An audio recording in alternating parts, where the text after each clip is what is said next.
महादेवी उर्फ माधुरी हत्तीणीला कोल्हापूरच्या नांदणी मठातून वनतारा इथं हलवण्याबाबत मोठ्या प्रमाणामध्ये गैरसमज पसरल्याचं वनताराचं म्हणणं आहे। दरम्यान पेटा या विख्यात प्राणीमित्र संघटनेकडून महादेवीचा वापर हा व्यापारी तत्वावर होत असल्याची तक्रार या आधीच करण्यात आली आहे। पाहूया त्यावरचा हा खास रिपोर्ट।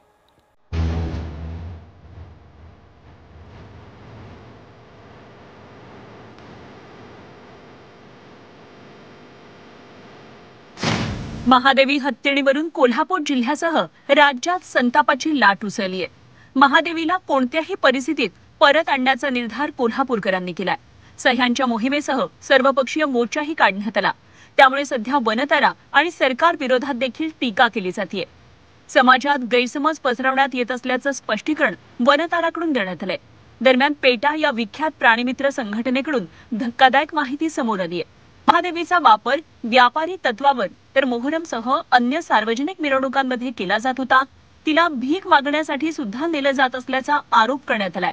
तसंच तिच्या सोंडेवर लहान मुलांना बसवण्यात येत होतं। महादेवीला नियंत्रित करण्यासाठी धातूच्या अंकुशाचा वापर केला जात होता असाही दावा पेटानं केलाय। 31 ऑक्टोबर 2023 ला पेटानं वन आणि पर्यावरण मंत्रालयाच्या उच्चस्तरीय समितीकडे विस्तृत तक्रार केली। तक्रारीसोबत महादेवीची अवस्था दाखवणारी छायाचित्र, पशुवैद्यक तज्ञांचे अहवाल जोडले। तिचा व्यापारी आणि अवैध वापर होत असल्याचा तपशील आणि पुरावे यामध्ये जोडले। 2012 पासून ते 2023 पर्यंत 13 वेळा महाराष्ट्रातून तेलंगणात वन खात्याच्या परवानगीशिवाय नेण्यात आलं। 8 जानेवारी 2023 ला तेलंगणा वन खात्यानं याबाबत गुन्हा नोंदवला। सार्वजनिक मिरवणुकीत महादेवीला अवैधरित्या सहभागी केल्याबद्दल हत्तीणीचा माहूत इस्माईल विरोधात गुन्हा नोंदवण्यात आला। 25,000 रुपये भरल्यानंतर आणि गुन्हा कबूल केल्यानंतर या गुन्ह्यात तडजोड झाली। महादेवी हत्तीणीचा ताबा कोल्हापूरच्या स्थानिक माहुताकडे देण्यात आला।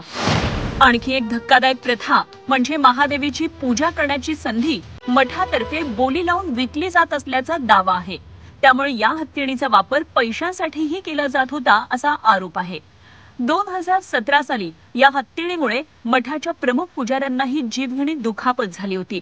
त्यामुळे दीर्घकालीन सुरक्षाविषयक मुद्दाही उपस्थित झाला होता।